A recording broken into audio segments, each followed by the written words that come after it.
The Galactic Council was larger than any assembly humans had ever imagined. From the highest floating spires of the crystal chamber, the room gleamed with 1,000 colors, bouncing light across walls that seemed alive. Every corner of the galaxy was represented. Beings with skin like molten gold, eyes that shimmered like stars, limbs that bent in impossible angles, and voices that sang like wine through metal, all were gathered in a single space to decide the fate of a tiny blue planet called Earth.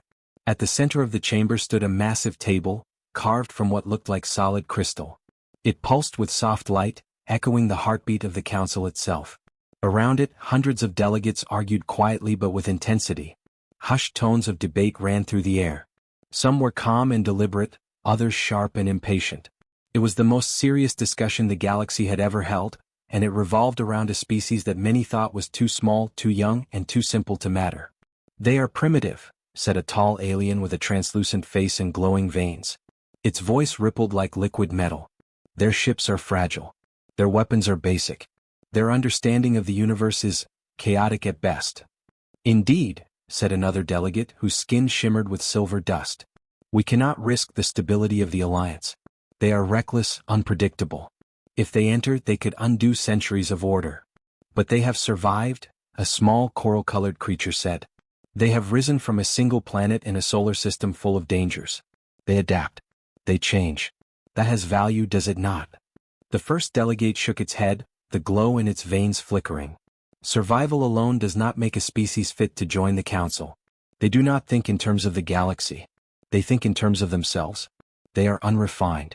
They are immature." At that moment, a soft hum ran through the crystal table. It responded to the words, echoing the tension in the chamber. Each delegate watched it pulse in rhythm with the debate. Some leaned closer, listening to the vibrations that no human ear could hear. This was no ordinary meeting. The council was alive in its own way, and it responded to every argument, every tone, every hesitation. Back on Earth, in a small observatory tucked away in a green valley, Emma and Luke looked up at the night sky. They were far from the grandeur of the council, yet they were connected to it in ways they did not fully understand. The stars above them twinkled gently, and the silence was complete. Emma adjusted the lens of the telescope and focused on a distant star system. "I wonder if they are talking about us tonight," Luke said quietly. Emma laughed softly, a sound that bounced off the walls of the small observatory. "The galaxy probably doesn't even notice us. We're just a little blue dot." Luke shrugged and smiled. "Maybe. But a little blue dot can surprise them." Inside the council, the debate grew more heated. One delegate slammed a hand on the crystal table, producing a sharp, ringing note. "They cannot be allowed. Their history is violent, their ways illogical, and their leaders, foolish. They are not ready." A ripple of agreement ran through several nearby delegates. Yet a few remained silent, observing quietly. They watched Earth from afar, scanning its patterns, its history, its civilizations. They saw cities growing in unlikely places, machines rising from simple beginnings, and people working together in ways no one else in the galaxy had ever attempted. "They are small, yes," said the coral-colored delegate. "But they innovate. When they fail, they try again. When they are beaten down by nature or circumstance, they rise. That is something rare. That is remarkable." The others turned, not with anger but with curiosity. No one could deny the records. Humans had survived plagues, wars, and disasters that would have ended most civilizations. They had crossed oceans, deserts, and mountains. They had sent machines into space. They had mapped their own planet and begun reaching for the stars. "They are reckless," muttered one of the larger delegates. "They do not follow plans. They do not honor our agreements. They are dangerous." "Dangerous to themselves, perhaps," replied another, "but not necessarily to us. Their unpredictability is their strength." In the quiet observatory, Emma turned from the telescope and looked at Luke. "Do you ever feel small?" she asked. "All the time," he said. "But sometimes small is good. Small means we can move fast. Small means we can surprise everyone." Above them, the stars did not answer. But somewhere light years away, sensors in the council chambers picked up unusual signals. Tiny bursts of energy, subtle patterns in human transmissions, things that were not yet understood but hinted at intelligence beyond expectations. "Even if they are primitive," said a delegate finally, "there is something unusual about them. Something that could matter." The other delegates murmured. For the first time, the conversation shifted. The word primitive still hung in the air, but it carried a different weight now.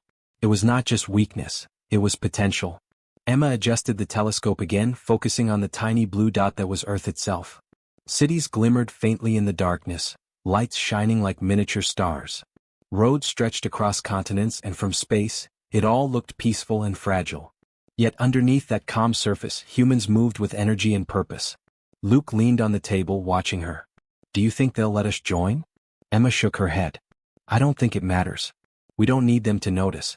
We'll keep going anyway." Back in the council chamber, debate raged late into the cycle. Voices overlapped. Some demanded immediate exclusion. Some argued for observation. Some, quietly, suggested leaving humans alone to see what they would do next. No final decision was made. Earth's fate hung in the balance, like a delicate crystal sphere spinning in the void. A final motion passed, neither rejection nor acceptance, but a delay.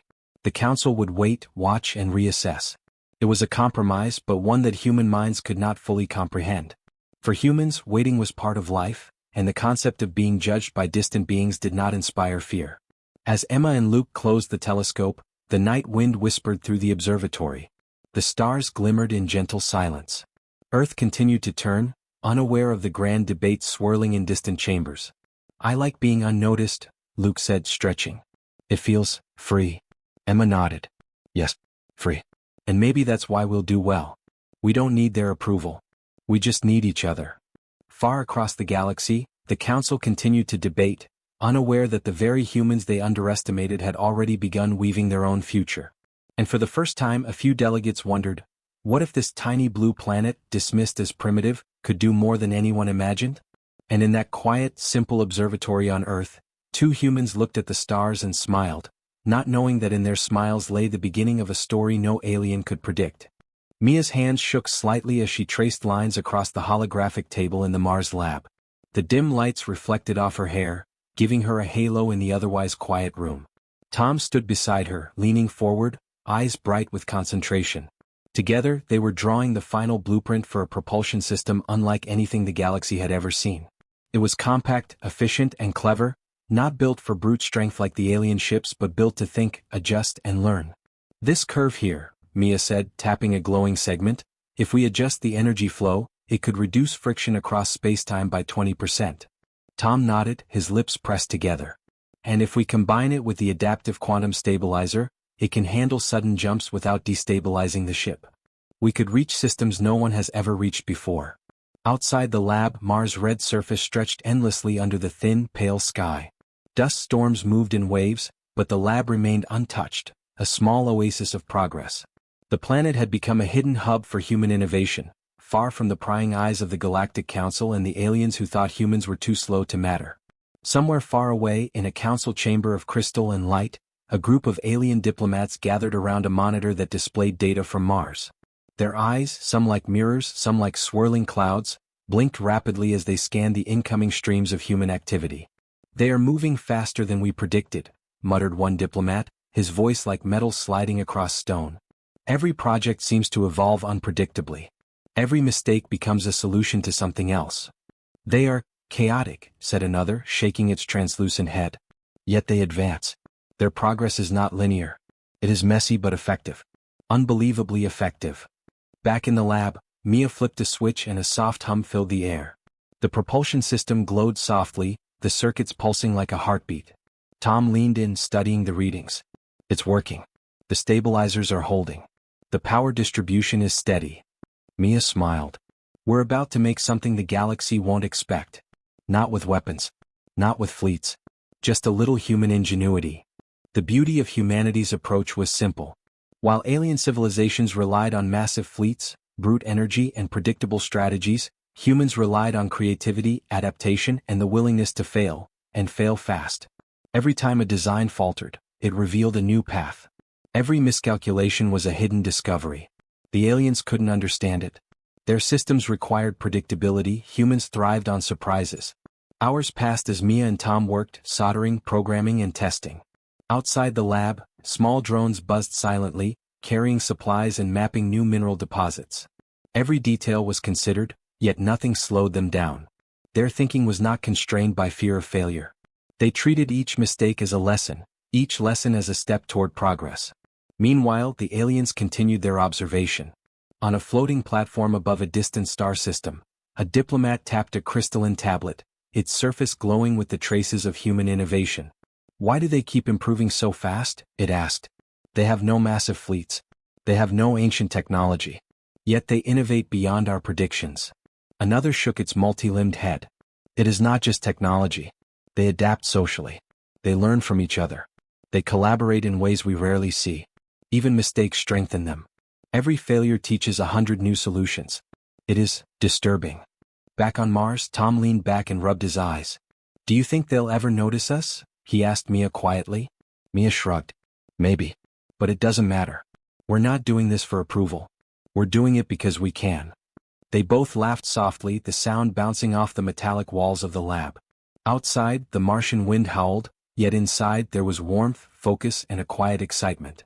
They were not just building a ship, they were building a future. A future humans would define on their own terms. The propulsion system hummed steadily. It was more than a machine. It was a symbol of human potential. The simplicity of its design was deceptive. A casual observer might see wires and circuits, but each component carried lessons from countless failures, experiments, and observations. Every small adjustment was the result of imagination meeting necessity. As night fell on Mars, the lab's lights reflected on the dusty windows. Mia and Tom took a moment to step outside, looking up at the stars. Each one represented a challenge, a destination, a possibility. And for the first time, they felt the thrill of what humans could accomplish without anyone dictating their path. "They think we are primitive," Tom said, pointing at a distant star. "They don't know what we're capable of. They can't predict us. They can't control us." Mia smiled and nudged him gently. "That's the fun part. We're already ahead in ways they won't see coming." Far in the distance, alien sensors picked up the new propulsion system's signals. Data streamed back to the Council, highlighting the strange, unexpected efficiency of human machines. "How is this possible?" one diplomat whispered. "They've solved problems we thought took centuries in only a few decades. And they didn't even follow any of our rules." "They do not need our rules," another admitted reluctantly. "Their genius is subtle. They do not strike with force, yet everything they touch changes faster than we can comprehend. Every mistake is a lesson. Every lesson is a leap."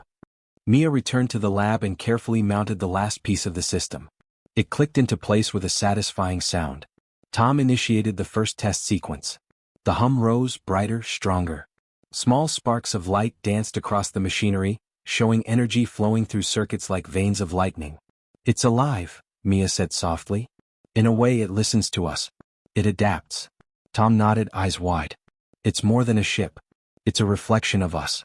The way we think. The way we survive. The way we grow." Hours turned into days. The lab became a place of constant motion. Drones flew back and forth, carrying supplies, testing modules, and analyzing every detail. Humans arrived from Earth and other colonies, each bringing ideas, modifications, and solutions. Everyone worked together. There was no hierarchy, no rigid plan, just progress. The aliens continued to watch, growing increasingly puzzled. "They do not follow strategy as we understand it," one said. "Yet they surpass us. Their progress is not random, it is organic, alive. It grows in ways that cannot be predicted. They are remarkable." On Mars, Mia and Tom finally stepped back from their creation. The propulsion system gleamed, quiet but powerful. It could travel farther, faster, and more efficiently than anything in the galaxy. Yet it did so without arrogance or weapons. It was clever, subtle, human. "We've done it," Tom said quietly. "This is just the beginning." Mia nodded. "The galaxy won't see it coming. Not because we hide, but because we move differently. We think differently. We survive differently." And so, in a quiet lab on a red planet, humans proved something the Council could not measure with crystal tables or sensors. Genius was not in size, power, or history, it was in adaptability, curiosity, and the courage to try. Far across the stars, alien diplomats whispered among themselves. Their progress, it cannot be contained. We cannot predict them. Every time we think we understand, they leap forward again. On Mars, Mia and Tom watched their ship's systems pulse in quiet rhythm. Every hum, every spark, every tiny adjustment was a testament to human potential. They didn't need the galaxy's permission. They didn't even seek recognition. They only needed to continue. And as the night stretched over the dusty red horizon, The humans smiled, unaware that the galaxy was watching, puzzled and amazed. Their subtle genius had begun, and there was no limit to where it could take them. The Galactic Council had grown impatient. Earth had shown signs of rapid expansion, and the humans' unexpected inventions had caught the galaxy off guard. In response, the Council had decided to act. Orders were given to patrol the space around the Sol system. Massive fleets of alien ships, some taller than mountains and some wider than cities, moved into formation along the borders of nearby star systems.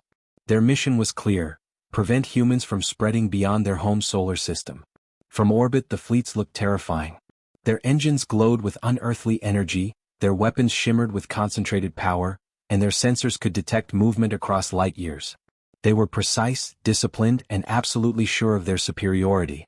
Back on Earth, Sarah and Ben watched the incoming alerts from their command center, a compact but efficient control hub on the edge of the moon. The humans had anticipated this move. They had known the Council would eventually attempt to limit their expansion. But instead of fear, Sarah and Ben felt excitement. "Look at that," Ben said, pointing at the holographic display of the fleets. "They're trying to box us in. They think this will stop us." Sarah smiled. "They don't understand humans. We don't just follow rules, they make their own path. Let's see how well their patrols really work." The humans had already prepared. Over the past months, they had discovered hidden wormholes scattered through nearby star systems. Tiny, almost invisible rifts in space, previously overlooked by alien maps. Some were naturally occurring, some were subtly engineered by humans' early experiments. These wormholes could transport ships faster than light, bypassing the heavily guarded borders. "Ready the first fleet," Sarah ordered. Her voice was calm, confident. Around her, the control room hummed with activity as human engineers, scientists, and navigators coordinated the launch. Each crew member had trained for this, learning to navigate space in ways the aliens could not predict. Ben tapped a sequence on his console, and a small fleet of ships appeared in the holographic display. They glowed softly, sleek and agile compared to the massive alien vessels. "All systems go," he said. "Jump coordinates locked. Wormhole paths ready." Outside the window, the first human ships disappeared into thin air, leaving only faint ripples in the Martian sky. Sarah and Ben leaned forward, watching every reading, every pulse of energy. Each ship successfully entered a hidden wormhole, traveling faster than anything the Council had prepared for. In the Council chamber, alarms rang. Delegates shouted at each other, pointing at the screens. "They are slipping through," one cried. "Our fleets cannot contain them." "They are not following any strategy we understand," said another, voice shaking. "They are moving where we cannot predict. How is this possible?" On the other side of the galaxy, Sarah's fleet emerged from the wormholes into star systems untouched by the Council. Planets with breathable atmospheres, rich soils, and oceans waited quietly. Humans moved swiftly, landing colonies, setting up research stations, and preparing the infrastructure for future settlements. "Begin terraforming operations," Sarah instructed. "Use drones for survey and mapping first. No damage, no rush. We want to understand these worlds." The human crews smiled and laughed softly as they carried out their tasks. It was not a battle. It was exploration, learning, and expansion in ways the aliens had not considered. The Council's attempts at restriction had only challenged humans to be more clever. Ben pointed to a planet with thick forests and wide rivers. "This one will be perfect for agriculture. The locals, well, no locals yet, will thank us when we're done." Sarah laughed. "Let's just make sure we have enough water for the crops first. Humans first, then the galaxy can worry about politics." Meanwhile, back in the Council chambers, debate raged. "We must attack them," a delegate shouted. "They are disobeying our orders. They must be punished." "They are not attacking," countered another, calm and frustrated. "They are simply moving. They are unpredictable. They do not fight as we fight. They do not follow our strategies. Every move they make confounds us." The alien fleets scrambled to intercept the human ships, but every attempt failed. Humans anticipated the patrol patterns, used wormholes to bypass them, and continued their settlements with surprising speed. Every human misstep, if it could even be called that, became a new method of expansion. A wrong turn might uncover a better planet. A failed experiment might reveal a shortcut. Sarah and Ben continued to coordinate the efforts from the moon. "This is what I love about humans," Sarah said quietly to Ben. "We don't see obstacles as walls. We see them as puzzles." Ben nodded. "Exactly. They think they can block us with fleets and rules. We think differently. We find solutions. We adapt. The human colonies grew not through conquest or force, but through ingenuity, planning, and collaboration. Humans shared tasks efficiently. Engineers worked with scientists, biologists with geologists, all combining knowledge to make the new worlds habitable. It was slow and deliberate but unstoppable. In one particularly rich star system, a planet with shallow blue oceans and green continents, humans built their first fully autonomous colony. Drones planted seeds, collected minerals, and monitored ecosystems. Sarah's team sent data back to Earth and Mars, learning from every result, adjusting every method. They think they are controlling space, Sarah said, looking at the holographic map. But we are not following their rules. We are making our own. Ben smiled. And it works. Every planet we touch grows. Every settlement thrives. We are moving faster than they expected, using methods they cannot predict. In the council chamber, the delegates were now anxious. They are laughing at our attempts, one admitted. We cannot stop them. Their progress is unstoppable in ways we do not understand. Another alien delegate sighed. Every restriction we place seems only to make them stronger.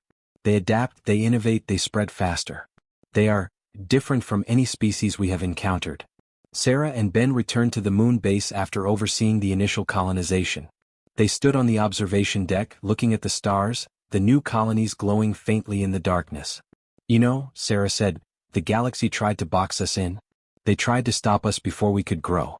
But we just didn't follow their rules. Ben laughed softly. Humans never do. That's why we survive. That's why we thrive. That's why they will never fully control us. Outside, the alien fleets continued to patrol, unaware of the hidden wormholes and secret routes humans had already mapped. Every attempt to block them was anticipated, bypassed, and turned into opportunity. Each failure the Council experienced only taught humans new ways to expand.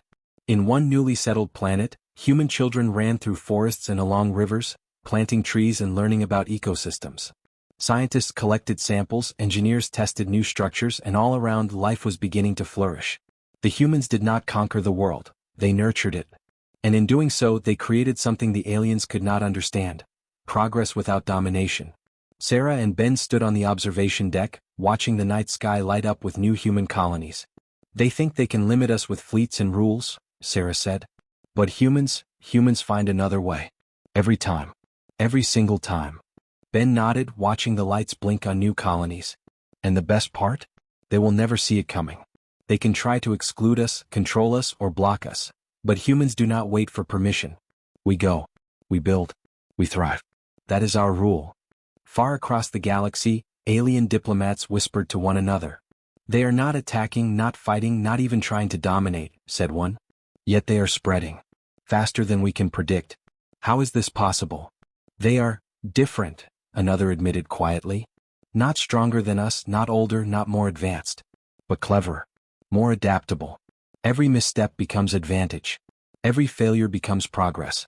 They are extraordinary. On the moon, Sarah and Ben smiled at each other. Let them watch, Sarah said. Let them try.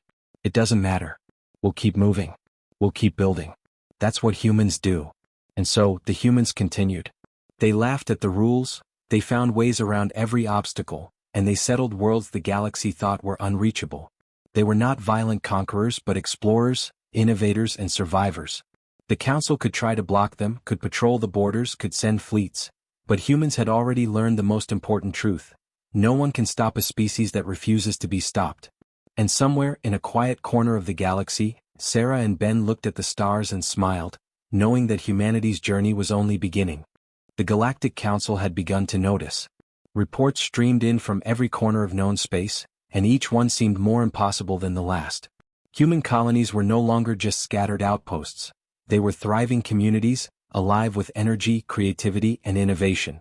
The Council's crystal tables lit up with maps showing new human settlements on planets they had long considered empty, inhospitable, or irrelevant. Aliens whispered among themselves, their voices carrying a mixture of awe and panic. How can they expand without armies? Asked one elder, its body rippling with color like a moving rainbow. How can they move so fast without weapons, without fleets to fight us? They do not fight, another said softly. Yet every report shows growth, progress, and influence spreading faster than our fleets can track. Every planet they touch becomes alive. They are remarkable. Far from the council chambers, on a distant blue-green planet, humans were doing what they did best. Lily and Max walked across the plains of the new colony, carrying packs of books, supplies, and devices that looked small and fragile but were packed with knowledge. Around them, humans and other species worked together, building classrooms, planting gardens, and constructing buildings designed to last for centuries. "Look at this," Max said, pointing to a small group of young alien children playing beside human students. "They're learning fast. And they're not just learning about math or science, they're learning how to work together, how to imagine, how to solve problems." Lily smiled. "That's what humans do. We build, we teach, we share. Strength isn't just about armies or weapons. Strength is about knowledge, adaptability, and hope. And it spreads faster than anything else." From orbit, human ships moved silently above the planet.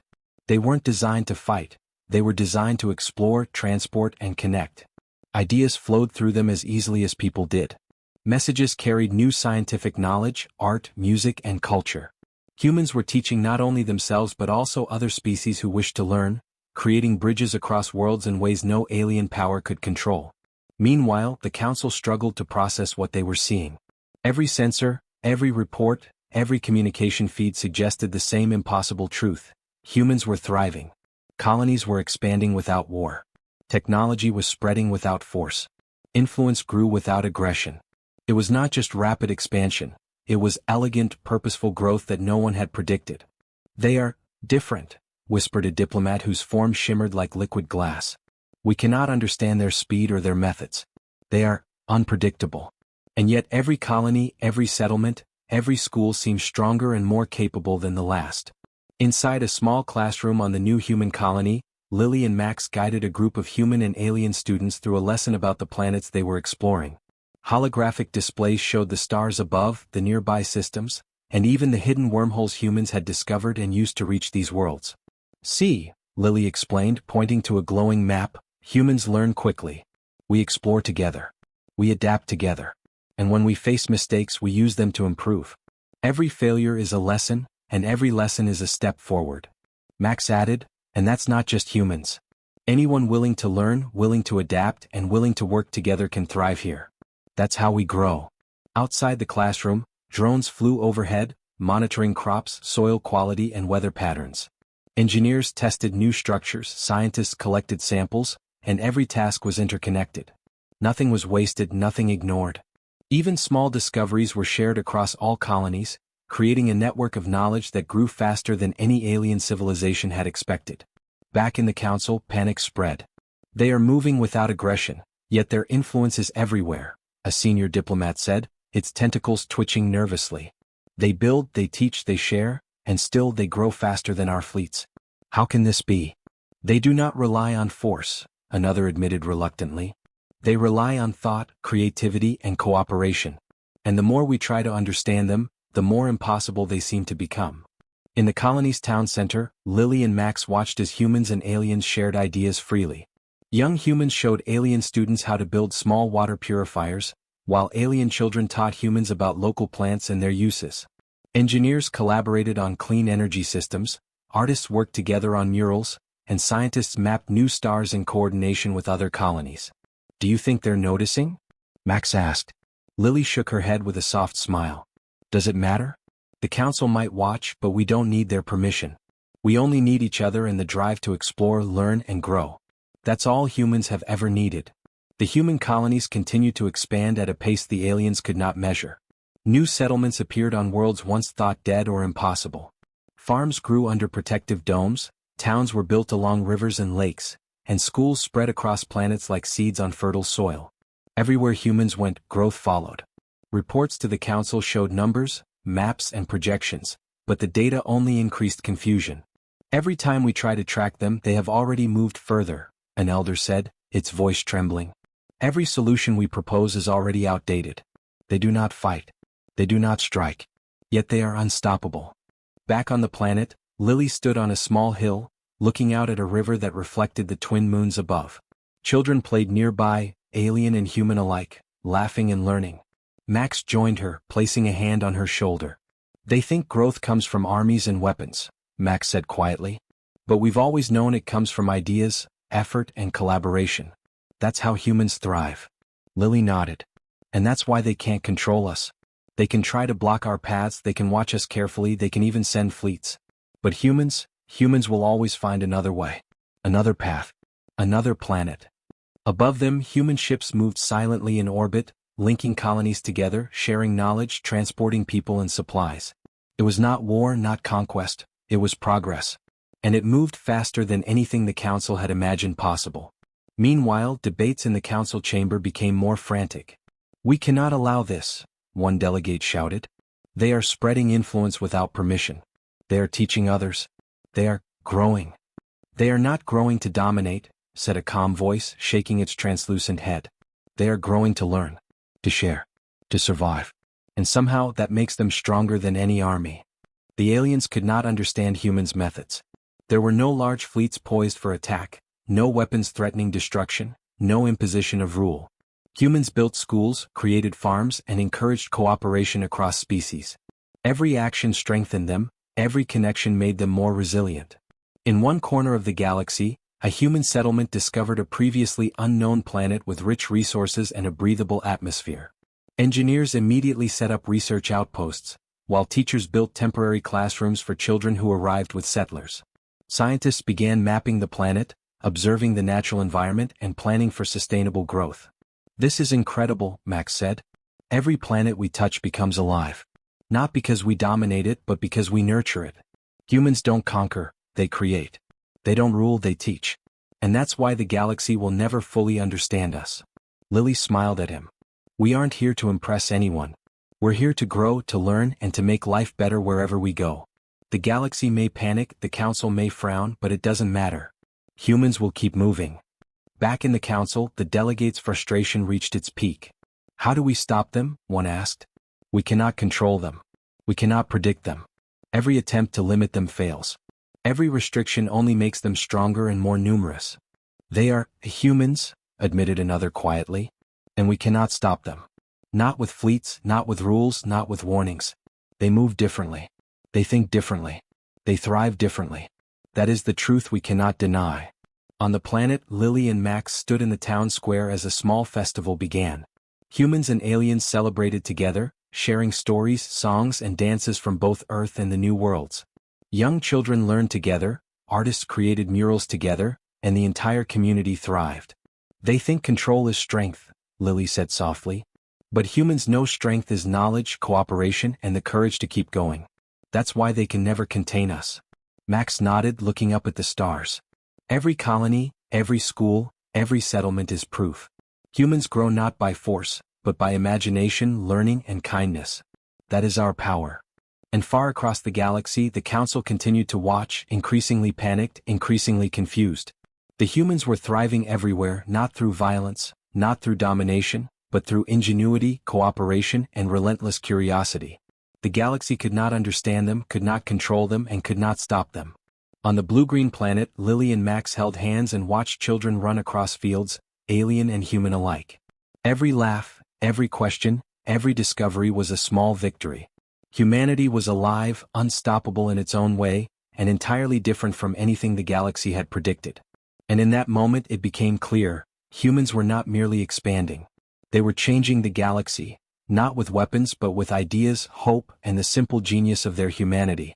The Galactic Council had finally reached a decision, or at least what they believed was a decision. After years of watching human colonies spread across star systems, thriving without armies or fleets, and teaching not only their own species but others as well, the Council realized that humans could not be ignored. They had to engage.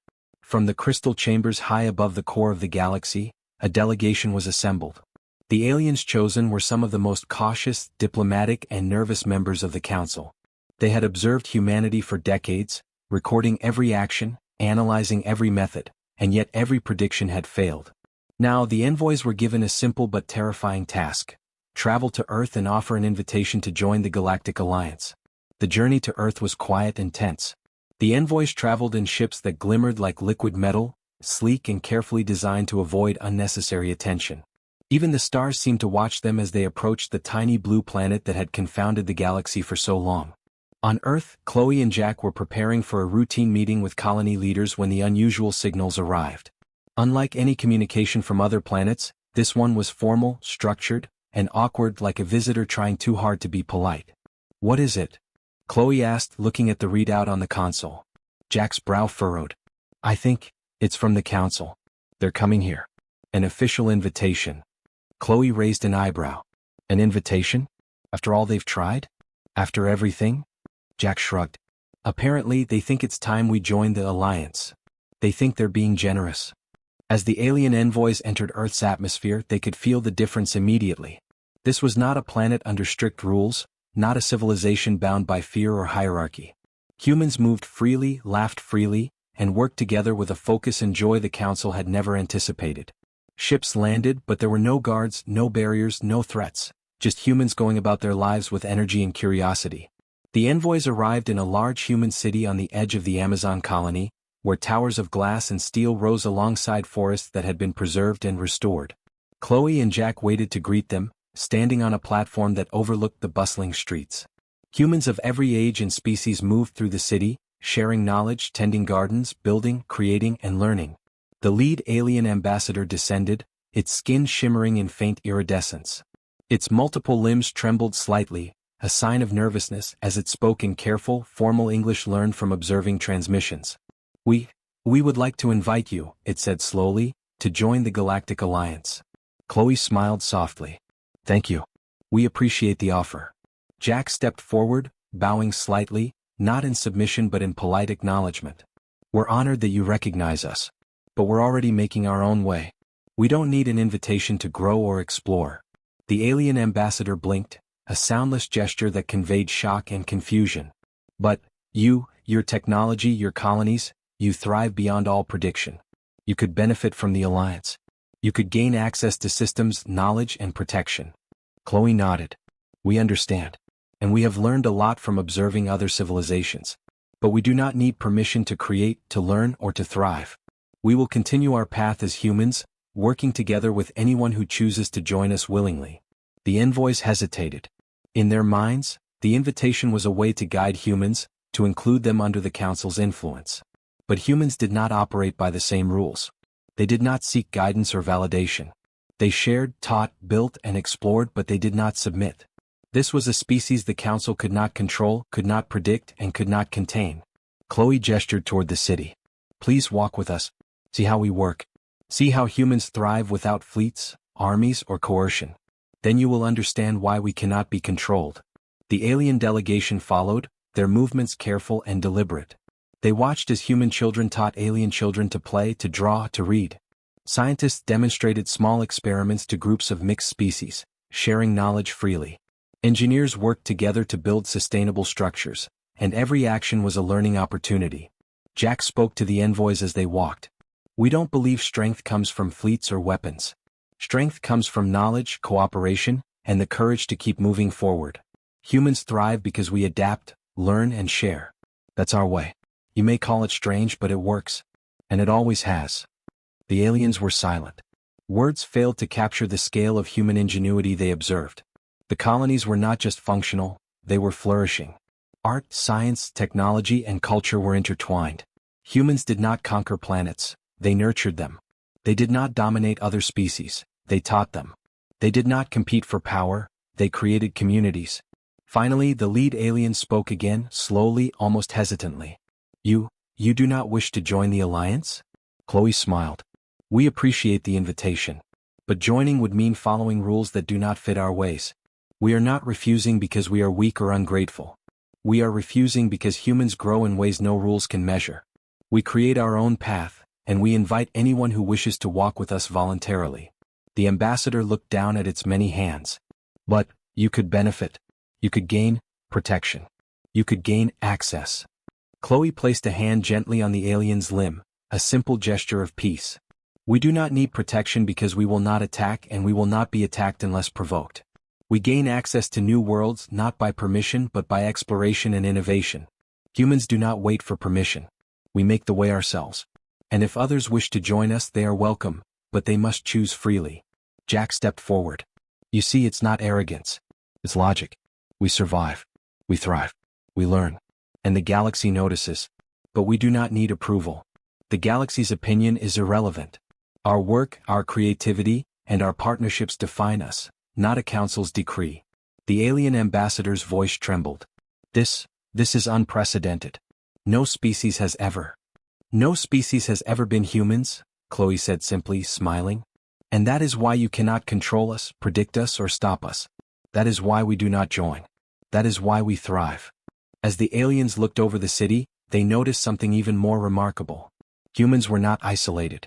The colonies were linked by knowledge, by culture, and by shared goals. Ideas traveled faster than ships ever could. Creativity spread without borders. Cooperation and curiosity bound the humans together and even extended to willing alien species. This was a civilization that did not dominate, it evolved, nurtured, and inspired. The ambassador hesitated, then slowly bowed its head. We understand. You are remarkable. Perhaps this is the way it should be. Chloe laughed softly. Perhaps it is. But remember, we do not act to impress. We act to grow, to learn, and to thrive. That is all humans have ever done and all we will ever do. You are welcome to watch, to learn, or to join willingly, but never to command. That is not how humans operate. The delegation spent the rest of the day touring the colonies. They saw schools where humans and aliens studied together, farms where agriculture and science combined, workshops where art and engineering merged, and meeting halls where ideas flowed freely. Everywhere they looked, the aliens saw the truth they could not deny. Humans were thriving not by force, not by hierarchy, but by innovation, cooperation, and determination. As the sun set over the planet, Chloe and Jack escorted the envoys to a viewing platform. Below, the colonies glowed with life and energy. Humans worked, played, and learned in harmony with the world around them. Ships moved silently above, connecting the settlements and carrying knowledge between stars. Chloe turned to the ambassador. You can return to your council and report what you have seen. Tell them humans are not to be controlled. Tell them we will continue our path. But also tell them we are not hostile. We thrive through curiosity, collaboration, and courage. That is our way. Jack nodded. And if anyone wishes to join us voluntarily, they are welcome. But we do not give permission. We do not follow orders. That is the human way. And that will never change. The alien delegation left Earth with heavy hearts. They had come expecting to invite, perhaps even to guide, a primitive species. Instead, they had witnessed something far beyond expectation. Humans had not sought power, they had not sought dominance, and yet they had achieved more than any species could have predicted. Back on Earth, Chloe and Jack watched the ships disappear into the stars. They'll understand eventually, Chloe said quietly. They will learn that humans cannot be contained. That's how we survive. That's how we thrive. Jack smiled. And one day perhaps they'll realize they can only join if they choose freely. That is how humans build allies. Not by command, not by force, but by example and trust. And as night fell over the thriving colonies, humans continued their work. Children learned, scientists explored, engineers built, and the colonies expanded. Humans did not seek approval, did not wait for permission, and did not bow to anyone. They had been invited to join the galaxy's great alliance, but they were already ahead, already thriving, and already shaping the future on their own terms. The Galactic Council had tried everything. They had sent fleets to patrol the borders, built massive walls of surveillance across the stars, and even attempted to predict human movements using the most advanced algorithms and spies in the galaxy. Yet nothing worked. Humans were unpredictable, adaptable, and clever beyond comprehension. Every restriction the Council imposed became an opportunity for humans to explore, learn, and expand in ways no alien could anticipate. Finally, the Council realized the truth. Earth could not be controlled. Humans did not wait for permission. They did not need orders. They thrived on curiosity, creativity, and the freedom to create their own path. The galaxy had tried to shape them, restrict them, and include them under its rules, but humanity had already grown beyond all expectations. Far above Earth, in a hidden space dock orbiting Mars, the newest human starship prepared for its maiden voyage. Sleek and powerful yet elegant, it carried not weapons but tools. Laboratories, libraries, research centers, and classrooms. Humans traveled not to dominate but to explore, share knowledge, and discover. Ava, the ship's captain, walked across the bridge with calm confidence. Every screen displayed planets waiting to be explored, star systems filled with potential, and routes through hidden wormholes carefully mapped over years of research. She paused to look out at the stars, each one a destination, a challenge, a world waiting for human ingenuity. Noah, the chief navigator, joined her at the observation deck. He leaned on the railing watching the galaxy stretch infinitely before them. It's beautiful, he said softly, eyes wide with wonder. Ava smiled. And it's ours to explore. No one told us to come here, no one ordered us to go. We make the path ourselves. That's the human way. Noah nodded, a grin spreading across his face. The council tried to exclude us. They tried to trap us, block us, control us. And what did we do? We just left, Ava said simply, her voice calm but firm. In the council chambers, panic and disbelief spread like wildfire. Delegates of every shape, size, and color gathered around the shimmering crystal table. Their faces, or what they used as faces, showed frustration, confusion, and, for some, awe. They left, one delegate asked, its voice trembling. They had the chance to join the alliance, and they simply left? They do not follow our rules, another admitted reluctantly. They do not wait for permission. They do not need recognition.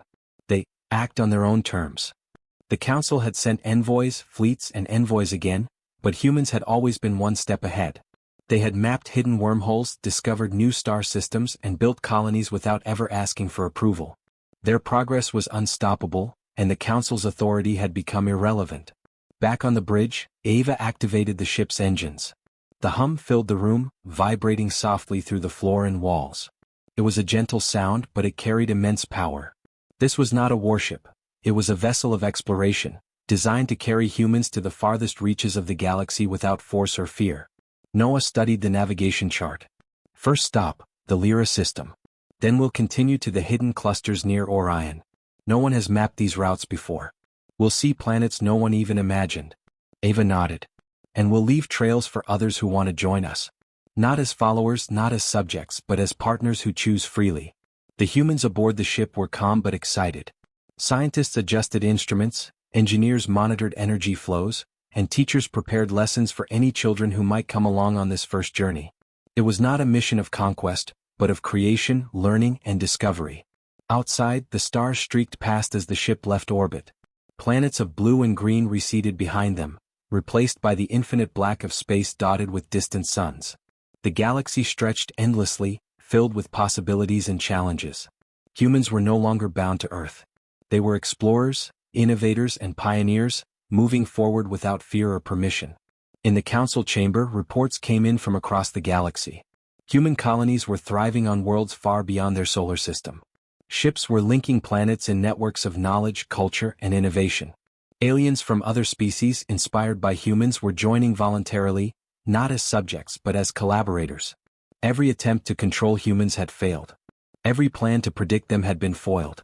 They do not obey, whispered one elder, its voice trembling like wind over metal. They do not yield. They do not compromise. And yet they grow stronger, faster, and smarter than any species we have ever known. They are extraordinary, another said quietly. They do not dominate, yet influence spreads wherever they go. They do not fight, yet every colony thrives. They inspire. Ava and Noah stood together at the bridge's observation deck, looking at the distant galaxies. Imagine what we could do, Noah said, eyes reflecting the stars. Every planet we touch will be alive. Every system we explore will grow. And all without fighting, without demanding, without forcing anyone. Ava smiled. That's the beauty of humanity. We thrive because we adapt, because we learn, because we share. We don't need armies to conquer or fleets to intimidate. The galaxy can try to block us, can try to control us, can try to exclude us, but we will always find a way forward. The ship passed through a hidden wormhole, the stars bending and stretching around them as they emerged in a previously uncharted star system. Planets awaited them, rich with possibility, and the humans aboard the ship moved with purpose and care. Scientists began scanning atmospheres, engineers evaluated terrain, and explorers charted safe paths for future settlers. This is why they could never contain us, Ava said quietly. Not armies, not fleets, not rules. Humans create, humans explore, humans adapt. That is our advantage. That is our power. Noah laughed softly. And it's unstoppable. Every step we take, every planet we touch, every new alliance we form is proof. The galaxy can watch, it can panic, it can try to stop us, but it will fail every time. On one of the newly discovered planets, humans began building the first settlement. Structures were simple but elegant, designed to blend with the environment. Farms and gardens thrived alongside research labs. Schools opened their doors to both humans and aliens who wished to learn. Knowledge, curiosity, and creativity spread faster than any weapon could. Far across the stars, the council continued to monitor. Delegates whispered among themselves. They move faster than we can track. They thrive without armies. They teach without commanding. They expand without permission. How? They are not like any species we have known, another admitted softly. They are humans. And humans cannot be controlled. Ava and Noah watched as their ship orbited the new planet, the first of many stops. The crew worked with quiet confidence, every action deliberate, every decision focused on exploration and growth. This was not about conquest, it was about creation. Humans were shaping the galaxy not through force, but through ingenuity, curiosity, and cooperation. Noah tapped the control panel, plotting the next route through a cluster of hidden star systems. Next stop, the Vela cluster. Plenty of planets there no one has seen. Plenty of opportunities to learn, build, and grow. Ava nodded, her gaze sweeping the infinite horizon. Let them watch. Let the council panic. Let the galaxy try to understand. Humans do not need permission. Humans create their own way. That is how we survive. That is how we thrive. As the ship slipped into hyperspace, the stars around them blurred into streaks of light. The galaxy stretched ahead, full of possibilities, unexplored worlds, and civilizations waiting to be discovered. Humans moved forward, smiling quietly, unbound by rules, unafraid of obstacles, and unstoppable in their pursuit of knowledge, growth, and exploration. And in every hidden corner of the galaxy, the truth became clear. The species that cannot be contained is not the one with the largest fleets, the deadliest weapons, or the oldest history. It is the one that refuses to ask for permission, that creates its own path, and that chooses allies wisely while always moving forward. Ava turned to Noah. They tried to exclude us, Noah said with a grin. We just left. Ava smiled back. And the galaxy will never forget it. The ship surged ahead, carrying humans into the unknown. Every world they touched, every mind they inspired, every alliance they formed strengthened a simple truth. Humanity thrived not because the galaxy allowed it, but because humans never waited for approval. They explored, they learned, they shared, and they left a mark no one could erase. The council could only watch, puzzled, frustrated, and amazed as humanity moved forward into the stars, shaping the galaxy on their own terms. They had not fought, they had not demanded, they had not bowed, they had simply lived, created, and thrived. Ava and Noah stood on the bridge one last time, looking out at the vast, infinite universe. This is just the beginning, Noah said. Ava nodded. Yes. The galaxy will learn soon enough what humans are capable of. And until then, we keep moving forward. And so humanity continued, unstoppable, unbound, and brilliant in its simplicity. The council had tried to exclude them, but humans smiled, left, and wrote their own story across the stars.